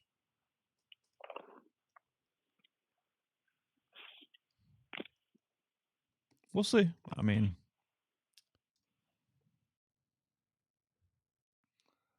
I was trying to find I see that there's multiple threads talking about whether State can beat the APR bug into a bowl game here and in a few weeks. Going to need some upsets, though. There are a lot of teams that can clinch a 6th win that would knock the Bullies out of that possibility. They are the number 2 5-7 team that would get in should APR start kicking in. Rice is ahead of them. Oh, Rice. The Owls have clap. The Owls have the lead in the clubhouse, but the Bulldogs are right behind. So they've been to a bowl game how many straight years? It's like 14? 2009. Oh, good for them. Hell of an accomplishment. Does anybody know what APR is? Could anyone explain that to me like I'm 4? No. Academic progress rate. I can't even think about it. Yeah, that doesn't mean a whole lot to me. That's actually a private equity term where we put a real like abbreviation on it, and then it doesn't actually mean anything. That's a real key to success in this industry. But what does that actually mean? Big thanks to Drew for his super chat. He says, just want to thank you all again for last weekend's Auburn, New Mexico State watch party. And, of course, being able to share the best day of Jeffrey's life. The one of the top stories in the Clarion Ledger in the postgame. Here's how Mississippi State football can still make a bowl after finishing 5-7. That is up at the CL today. There are 82 bowl slots to fill this season, with 68 filled entering Friday's games. There are 23 teams with 5 wins and still in contention for a bowl bid if the allotment of 82 teams with 6 or more wins isn't filled. First, James Madison and Jacksonville State will get priority to fill spots, so that's 2 of them. Then they have succeeded their 6 wins. Let's see. If spots are available after those 2, academic progress rate determines which 5 teams get in. Oh, actually, State ranks 3rd behind Minnesota and Rice. So the row in the boat at PJ Fleck has first priority. And then Rice. Minnesota hosts Wisconsin. Rice hosts Florida Atlantic at that point. If Wake Forest wins at Syracuse, they also would jump MSU in the 5-7 pecking order. Well, I will be locked into that game now. Wake and Syracuse, you said? Yes. Yeah, that's 3.5 hours of my life that I do not intend to hand over to college football. So, in saying all that, let's see. I'm trying to break this down into brass tacks. 82 bowl slots, 68, so 14 to go. Jacksonville State and James Madison are guaranteed a couple, so that's 70. So 12 spots left, and there are 23 teams still with a shot to win on Saturday to get 12 bowls filled before APR kicks in.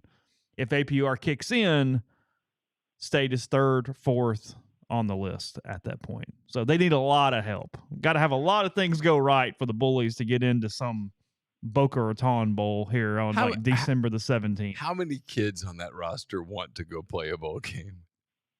Like 4?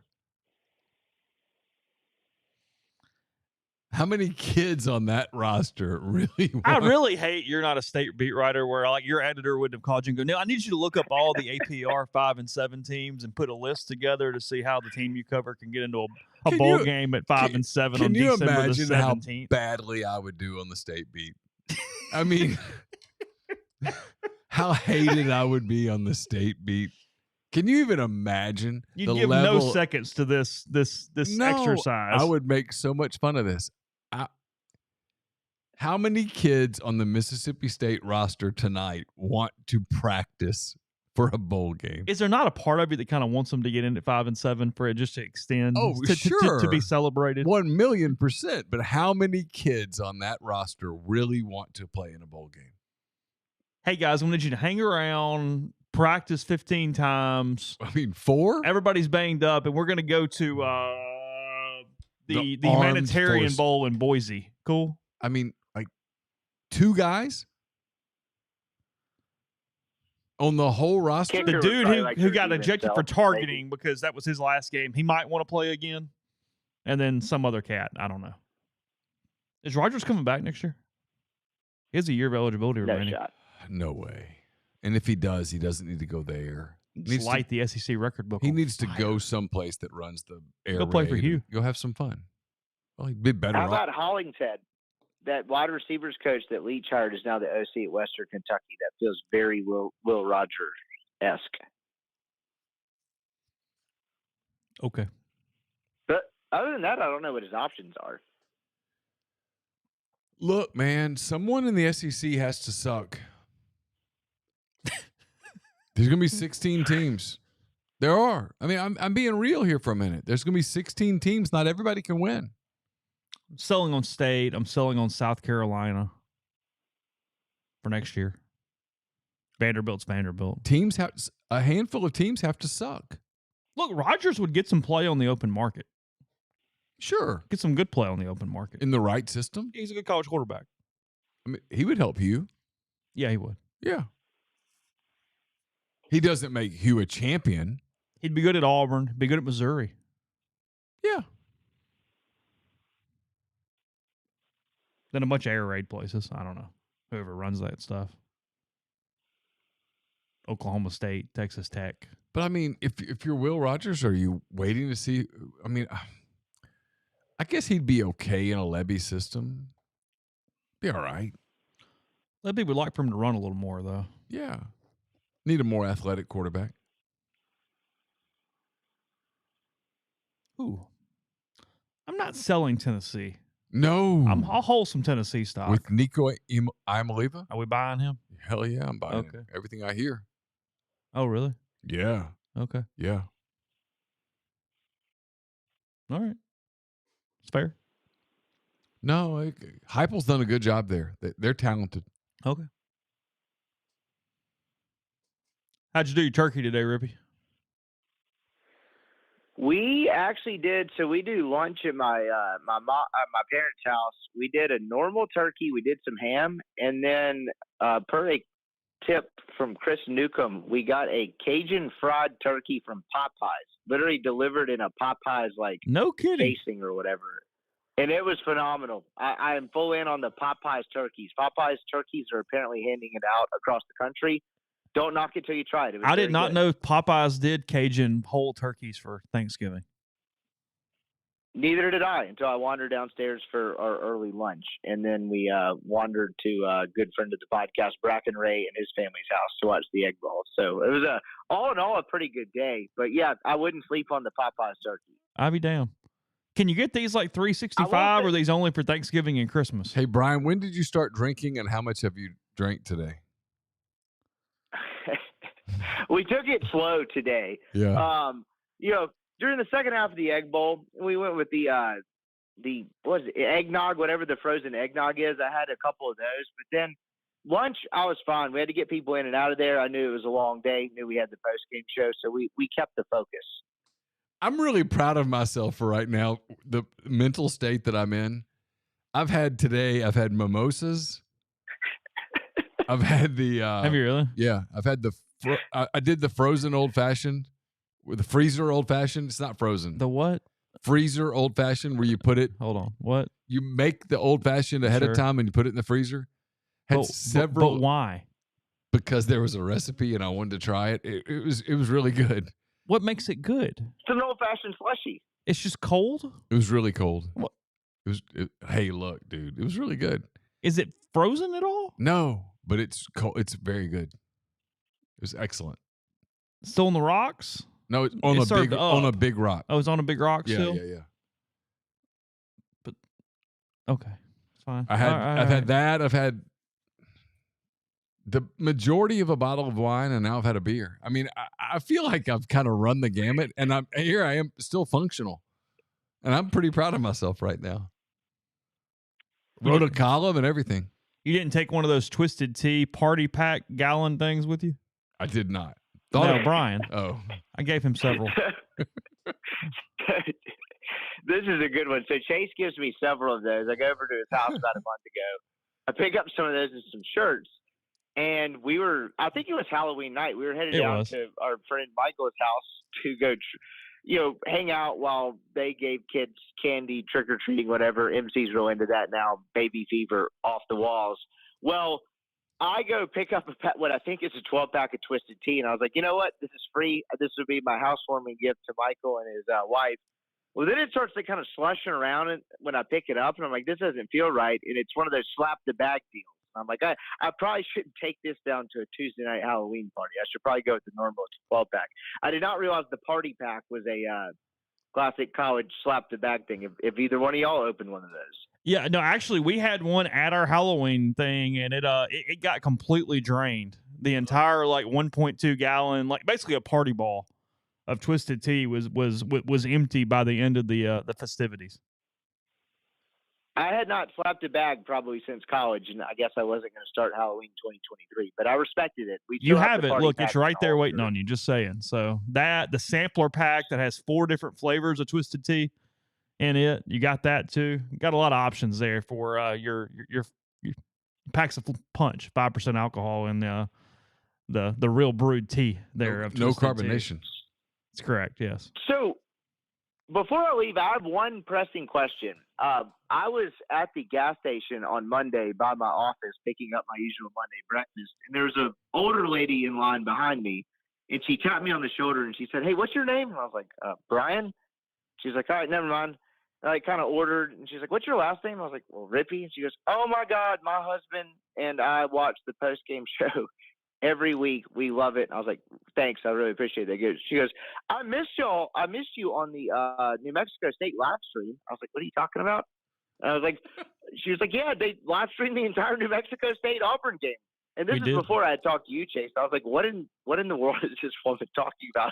What happened last week? Y'all just had a live stream for the entire Auburn game? Well, what happened was New Mexico. It just kind of happened. ULM sucked, and there was not a whole lot to say from Ole Miss ULM, and we covered that. We covered that ground fairly quickly, and then as we were talking to Jeffrey, as we do each and every week, New Mexico State started making things happen, and as those things happened, our level of excitement increased, and as I wasn't allowed to leave. And as we had to stay in the same seats. Yeah, I mean, as it became a realistic proposition that Hugh would lose to And New then a Mexico rout. State, and then it get blown out, it just turned into a 3.5-hour show where we celebrated the demise of the Auburn Tigers.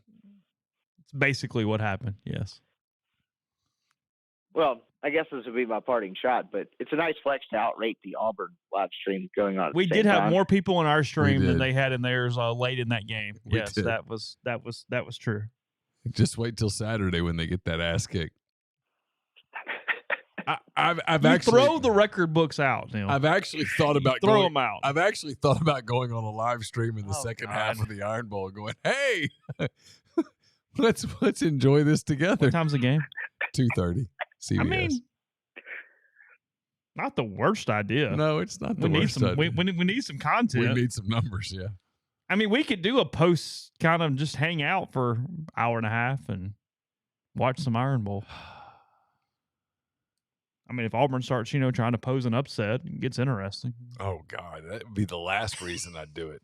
The reason I would do it is if it's 28-0 Bama at the half. Hey, let's enjoy this together.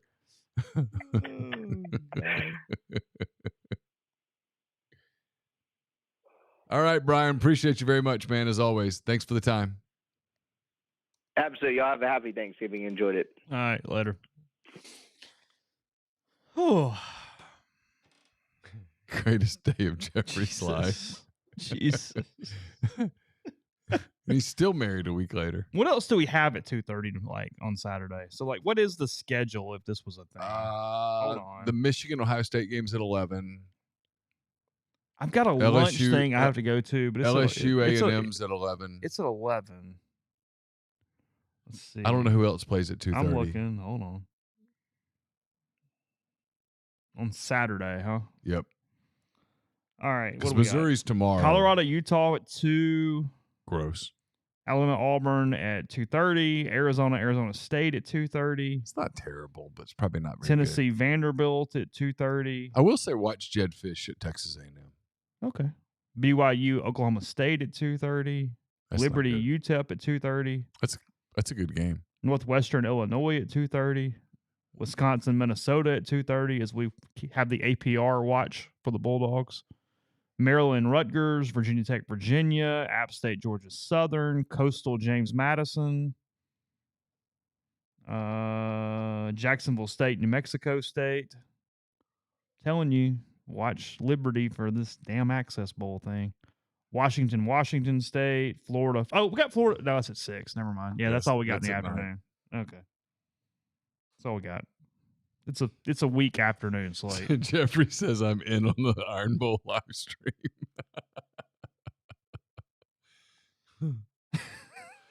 Tyler says he's in on the live stream. He'll wear an Auburn hoodie. Well, I know you got like 38, so I mean, it's fine. Yeah. Yeah, Auburn plays them well at home. I mean, who knows? Yeah. Hugh can get all the goodwill back in one day. Well, he could do that. Get all of it back. Something tells me Bama's dialed in. They're just methodical right now. It's just they look like Bama right now. They have an identity. Yeah. A machine. A very boring machine, but a machine nonetheless. Exactly. It's not an extravagant death machine.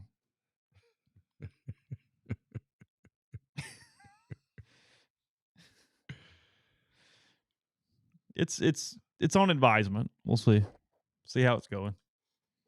If Florida State was at 2:30, I would be much more inclined to have another TV and another game and kind of a thing. But yeah, we'll see. Yeah. Ole Miss awaits their bowl situation again. Could still be an Access Bowl. Could be the Citrus Bowl. That almost certainly would be against Penn State or Iowa. It's on New Year's Day. The Cotton Bowl is on the night of the 29th. The other games are on the 30th that Ole Miss has a chance of playing in, to the best of my knowledge. I don't remember when the Fiesta Bowl is. I guess that's technically on the table, too. Yeah, it is definitely on the table. And I don't know when that game is. I keep forgetting that one. But nonetheless, those are the options. Ole Miss will find that out next weekend after the championship games are played next Saturday. But The Fiesta Bowl is on January 1st. oh, it's on the 1st too. Yes. Okay, so that's one on the 1st. But either way, that's when we'll next know a thing. We'll spend the week dissecting and looking ahead for Ole Miss's bowl game after a 17-7 win over the Bulldogs tonight. Again, our thanks to our friends at DeadSoxy. Let me make sure I get to the right page here because I had something else up there. Yeah, you think Grind could call us from the stadium on the way home? We could. Remember, he said he has to go. He's already pot committed. Yeah, he sounds like he's committed to go. Yeah. I can't find the read all of a sudden. I'm sorry. Basically, buy one, get one on bundles, 25% off singles and pairs. It's all week long. Use the promo code Rebel Grove. I've got a reader, but I can't find it. So after talking about how I was proud of myself for hanging in there, I'm a little. Yes, we can add the Wake Forest game to the stream for the state fans that are trying to find out about their bowl hopes going into the week. We can watch Wake Syracuse. Is it bad that I really want State to go to a bowl at 5-7? You need chaos to happen and all this. There'll be 4, 5, and 7 APR teams. Yeah. I mean, there has never been a personification that fits that GIF where it's got the guy doing champagne all over himself and he finishes 15th on the podium. Yeah. Where it's like first, second, third, all the way down, and he's just raising hell. I don't want to have to keep up with what has to happen for them to get there, but I would just like for them to get there. I have no interest in the path to get there. Just let me know when they get there so I can celebrate it. I want 5 and 7 State in the obscure bowl sponsored by yourmortgagecompany.com. I'm in on that. 1,000,000%. But do not ask me to like tell you how it has to happen because I don't give a damn. There. I don't care. Just let it happen. It's kind of like hey, would you like a beef Wellington? Sure. Do you want to know how this has happened? Not really. Just serve it.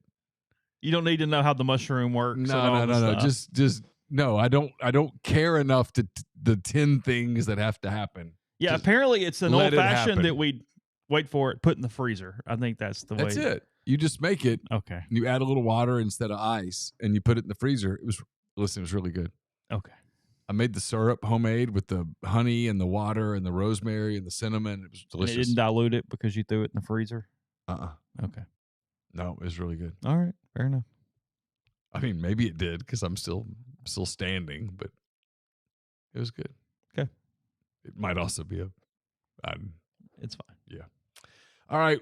We'll be back at some point whenever, maybe this weekend, maybe Monday, but regardless, thanks to everybody for being with us here tonight. Thanks to Jeffrey. Thanks to Brian. Thanks to our friends at DeadSoxy. Again, Ole Miss beats Mississippi State 17-7. The Rebels now wait for their bowl fate, 10-2, 6-2, and they'll play at some point in the next 5 or 6 weeks, either in Florida, or Georgia, Arizona, Texas.